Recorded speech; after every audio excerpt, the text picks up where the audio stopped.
Perdana Menteri Israel Benyamin Netanyahu mengaku tak terima diprotes 500.000 warga Israel. Ia dikecam atas penemuan 6 mayat sandera Israel di terowongan Rafah, jalur Gaza Selatan pada Sabtu 31 Agustus 2024. Netanyahu mengatakan protes berbuntut aksi mogok kerja massal Serikat Buruh Histadrut pada Senin 2 September justru menguntungkan Hamas. Dilansir laporan Channel 12 Israel, Netanyahu bahkan menyebut pemogokan di Israel itu mewakili dukungan untuk Kepala Biro Politik Hamas Yahya Sinwar. Seperti diketahui, pada Minggu 1 September, 1,5 juta warga Israel turun ke jalan menggelar aksi demo besar-besaran. Israel kemudian lumpuh total mulai Senin 2 September, seusai Kepala Serikat Pekerja Arnon Bar David mengumumkan mogok kerja nasional di situ. Mereka menuntut Netanyahu untuk melakukan kesepakatan soal sandera dengan Hamas. Pihak-pihak dari dua negara sekutu Israel sedang bersitegang dengan Perdana Menteri Benyamin Netanyahu.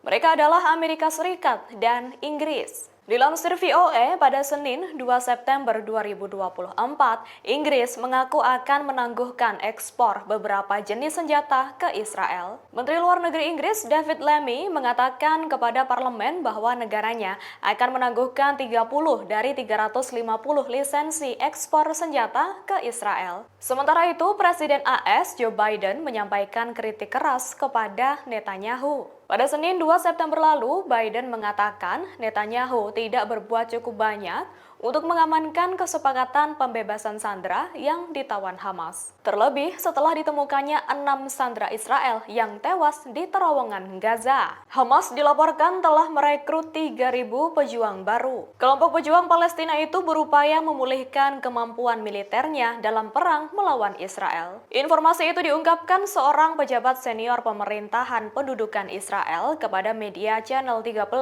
Selasa 3 September 2024. Pernyataan itu sekaligus menandai bahwa operasi militer baru dan ekstensif di Gaza Utara tidak dapat dihindari. Adapun setelah agresi pendudukan Israel berlangsung selama 10 bulan di Gaza, Hamas diyakini sedang melakukan reorganisasi. Sementara itu terkait kekuatan militer Hamas, Perdana Menteri Israel Benyamin Netanyahu menuduh mendapatkan senjata dari Mesir melalui koridor Philadelphia. Karenanya, Netanyahu bersikukuh tetap menduduki koridor sepanjang perbatasan Mesir dan jalur Gaza itu untuk mencegah Hamas mendapatkan sumber senjata. Hamas mengancam Israel menyebut bahwa para sandera dari negara Zionis itu akan pulang dalam peti mati jika tekanan militer terus berlanjut. Hamas pun memperingatkan bahwa instruksi baru telah diberikan kepada para militan yang menjaga para sandera jika pasukan Israel mendekat ke Gaza. Hal itu disampaikan oleh juru bicara sayap Hamas, Brigade Al-Qassam Abu Obeidah.